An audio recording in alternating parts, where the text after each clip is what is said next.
आजचा व्हिडिओ खूपच खास आहे। आज धुलीवंदन असल्यामुळे गच्चीवर मस्त पाणी जमा केलं होतं। मुलं काय ऐकत नव्हते। शेवटी काय पाणी जमा केलं, धुलीवंदन साजरे करायचे म्हणलं काय हरकत नाही, चालू करा।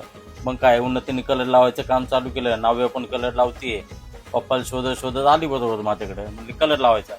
लावला मला पण कलर।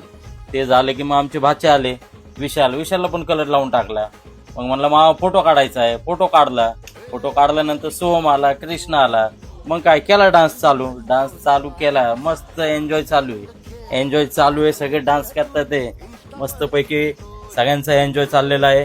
असं तुम्ही कुठे एन्जॉय केलाय का धुलीवंदनच्या दिवशी, की गच्चीवर पाणी वगैरे जमा करून ते इव्हेंटला वगैरे जाऊन तिकडे काही एन्जॉय होत नाही। तुम्ही फॅमिली सोबत आपल्या मुलांसोबत एन्जॉय करा। मग काय पाणी होतं, पाणीमध्ये मस्त पोहायचा कार्यक्रम चालू झाला। सगळेजण एन्जॉय करत होते। उन्नती आली, फुल काकावर पाणी उडवते। मग काय काका पण चालू झाला, फुल पाणी उडवतात ते। मस्त सगळ्यांचा एन्जॉय झाला, फोटो सेक्शन झालं। मग काय सगळ्यांचीच मजा झालेली। तुम्हाला माझा ब्लॉग कसा वाटला मला नक्की कमेंटमध्ये कळवा। सगळ्यांचाच एन्जॉय झालेला आहे। मग काय झालं सगळं मस्तपैकी, आंघोळ करून घेतली, एकदम मस्त वाटलं, लई मजा आली आज।